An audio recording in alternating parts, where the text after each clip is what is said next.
It is natural when standing before graduating foreign students to talk about the importance of international cooperation.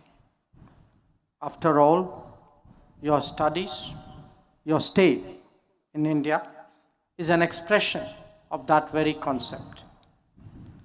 It is also equally important that Indian students and even faculty appreciate its importance. And there is a particular perspective that a foreign minister can bring to bear on that subject. The world today holds unparalleled opportunities, even while it confronts daunting challenges.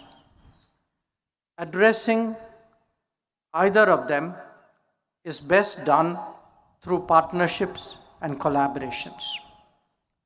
No country, however large and powerful, can manage alone. That is the reality of interdependence and of globalization, as also a statement about the limits of power. We may talk a lot about the promise of technology, but whether it is talent, whether it is data, or it is resources, everything cannot just be nationally generated or controlled. In fact, the very idea of a global order, or indeed of international relations, is the assumption that nations have to work with each other for their mutual and collective benefit. The rest is about setting optimal terms to do so. Perhaps some of you are wondering why I'm laboring the obvious. And the answer is that the contemporary discourse has many assertions to the contrary. Some do not give that much value to friendships. Others have hardwired their cynicism into policies and structures. And that is why, to foreign students, I highlight, just as your president did just now, the relevance of Vasudhaiva Kutumbakam, the world as a family. Now, having lived in India for some years, I think all of you can assess for yourself our openness, our pluralism, and our diversity, as also our long tradition of growing with the world instead of distancing ourselves from it. In many ways, we stand out by promoting commonness rather than seeking uniformity. That you can see in our languages, in our faiths, in customs, traditions, cuisine, and practices. Our openness to each other in India makes us just as open with the world. We therefore neither build walls, real or metaphorical, nor impose our ways on others. Obviously, as a large polity in the international community of almost 200 nations, we do have national interests and naturally seek to advance them. But this is sought to be done with mutual understanding and mutual benefit as its guiding principles. I'm very confident that it is this understanding of India that all of you will take back home. It has become a fashion in some quarters to be openly transactional when it comes to dealing with other nations. Bear in mind that some are actually practicing it in reality, even while preaching the opposite.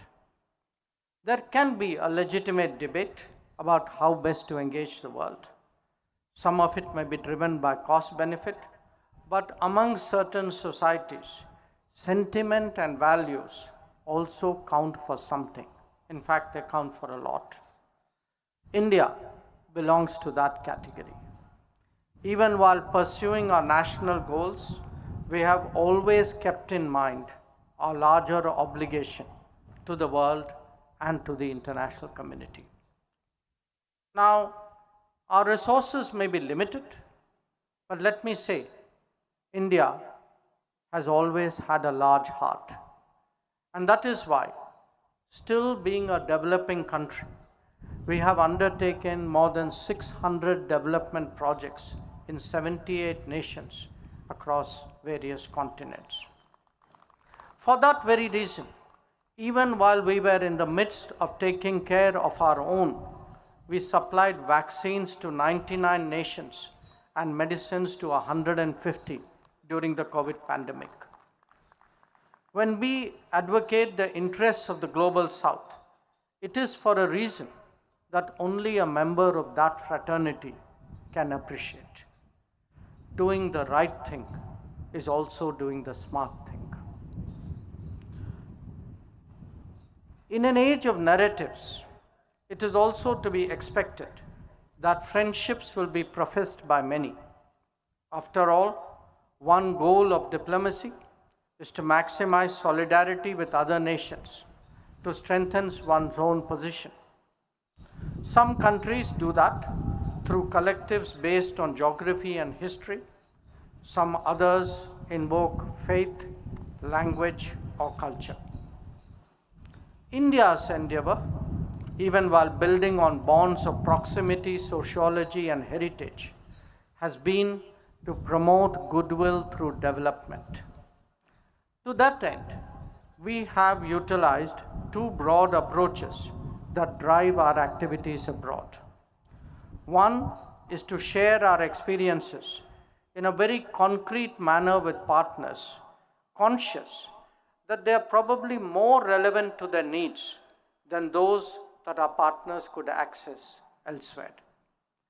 The other is to continuously strengthen capacity building so that partners have a better ability to evaluate and make their own choices.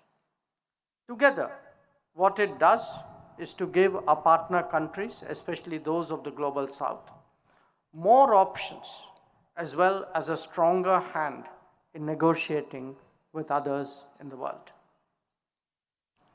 Let me give you some concrete examples, starting with access to clean water. The Jal Jeevan Mission has in fact been a flagship initiative of the Modi government at home. Now, if you look abroad, that very objective has been executed by us in a major way in Tanzania, in Mozambique, in Maldives, and in Malawi. Or take electricity and its efficient transmission. Capabilities developed at home are being deployed today in Bhutan, in Bangladesh, Myanmar, Nepal, Nigeria, Benin, and Gambia. Or let me draw your attention to health, which is so much in our minds after the COVID pandemic. Indian pharmaceuticals have helped to keep healthcare affordable and accessible the world over. Our Bhabatron cancer treatment machines are today in use in Mongolia, in Uzbekistan, in Myanmar, and in Kenya, among others. Even our low-cost pharmacies, which are called Jan Aushadhi Kendras, are beginning to get attention abroad, starting with Mauritius. And in fact, the supply of Jan Aushadhi medicines is ongoing to Nauru and to Guyana. Our renewable experiences are also being similarly shared through the International Solar Alliance. Similarly, our disaster preparedness is being done through the Coalition for Disaster Resilient Infrastructure. Most important, digital public infrastructure, whose benefits all of you personally experience every day in India, it is today receiving global traction. Among those who have shown interest include Sri Lanka, Kenya, Tanzania, Colombia, Cuba, and Angola. The same logic is also visible when it comes to capacity building. Our objective is to create capabilities on a sustainable basis in other societies drawing on our experiences and learnings. They can extend from the big to the small, from the complex to the obvious, from the creative to the routine. Be it engineers in Zanzibar or solar mamas in the Pacific, from vocational training to information technology, from improving tax systems to ensuring security, India's partnership footprint is large and growing. It spans the exchanges of trainers and students to ensuring distance education and virtual health training. So I urge you to recall the adage of giving a man a fish versus teaching him how to fish. We in India advocate the second, the lifetime solution. India's neighborhood has experienced this commitment to finding cooperative solutions more than any other region. In fact, the last decade has seen a real transformation in connectivity and contacts. There are today power grids, fuel pipelines, road, railways, and waterways that could not have even been imagined a decade earlier. In every crisis, we have stood together in this region for our collective well-being. It could be vaccine supply during the COVID, or fuel and fertilizer supply after the Ukraine war, post-earthquake response and relief in Nepal and Myanmar, or first responder endeavors in Sri Lanka, Bangladesh, and Maldives. Like in any grouping, there obviously has to be a mutuality of benefits and respect for each other's sensitivities. But given the turbulence that characterizes our contemporary world, this willingness to stand by each other will only become more important with the passage of time. Friends, trusted friends are usually found in testing times. This is both a personal experience as well as a policy reality. Often, we are confronted with natural disasters or even man-made situations that are beyond the national capacities of any country to cope. This could be an earthquake or a typhoon, a conflict or a pandemic, indeed, anything that is unforeseen and consequential. In such contingencies, the cooperative facet of world affairs comes to the fore. Relying on those more distant and less connected is no longer prudent. There is neither the same capability nor indeed the necessary empathy. India has certainly taken on much more responsibility in the last decade. It was visible when an earthquake recently struck Myanmar, or when conflict zone evacuations took place, such as in Ukraine, or in fact during the Sri Lankan economic crisis. The world today is returning to its natural diversity and to its pluralism. As colonial empires ended, many societies have regained their voice along with their freedom. The membership of the United Nations has itself quadrupled since its founding. It is essential that in our quest towards a more equitable and contemporary world order, that there is mutual respect for cultures, traditions, and heritage. While the colonial era may be behind us, new forms of domination have emerged, misusing the openings provided by globalization. They profess to judge us all and pronounce on our credentials. One example is the ill-concealed interference in the politics of nations of the global south, often in the name of promoting democracy. Sadly, such agendas are encouraged even by some segments within our own society. Mr. President, faculty, friends, foreign students studying in India have experienced firsthand a rich and vibrant culture. They know and they have seen with their own eyes that India is that rare civilizational state which is today reclaiming its rightful place in the Comity of Nations. The return of pride in our heritage and traditions will surely be a message that they will carry back to their respective countries. And with that, a sense of a self-confident India that is not only the most populous nation and the fourth largest economy, but also a polity with a long view of opportunities and challenges. Some of those who are graduating today may have worked out their career progression. Others may still be weighing their options. But I have no doubt that whichever domain you choose to work, many of you will emerge as leaders and influencers. It is therefore necessary that you differentiate between day-to-day concerns, however dramatic they may be, and the more perennial issues that the world confronts.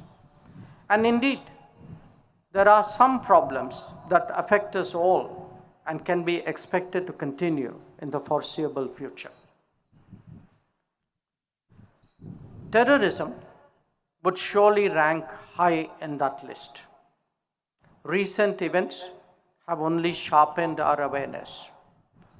In Pahalgam, what we saw was an attempt to devastate the tourism economy of the Union Territory of Jammu and Kashmir, as well as an evil design to sowing religious discord. The barbarity of the killings required an exemplary response, which was delivered by destroying terrorist command centers, especially in Bhavalpur and Muridke. It is imperative that those who sponsor, nurture, and utilize terrorism for their ends are made to pay a high cost. That it warranted a forceful response even after the 26/11 attack in Mumbai in 2008 is widely acknowledged. But times have changed and our resolve is much stronger now. Terrorism epicenters are no longer immune. India's zero tolerance for terrorism is manifest today through its actions. We will never give in to nuclear blackmail, and whatever decisions have to be taken in India's national interest are taken and will continue to be taken. As we responded to the Pahalgam attack, it was also heartening to witness the understanding from other nations of our right to defend ourselves against terrorism. There are other pressing challenges too faced by the world, especially by our brothers and sisters of the global south. We all realized during the COVID pandemic how much our health security was dependent on others. The Ukraine conflict brought home the vulnerabilities of energy security. The shortage of fertilizers and the scarcity of food grains left many economies deeply impacted. Debt situations have worsened even as trade prospects deteriorated in face of financial decisions taken far away. And through all this, the pressures of climate change have grown steadily, although the resources to combat them have shrunk. I highlight these concerns not to alarm you, but to urge an awareness and understanding of the larger challenges faced by humanity. Each one of us, in whatever we do, can find some way of making a difference. Now, precisely because the world is so volatile and uncertain, it is essential that we consciously develop an approach of self-reliance, Atmanirbharta.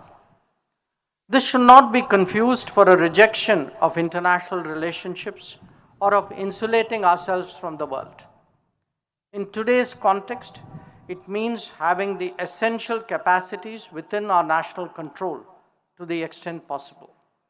Obviously, that would be more expansive in a case of a larger nation like India. But after the experience of COVID and the rampant leveraging of economic and financial tools, these are increasingly necessary precautions.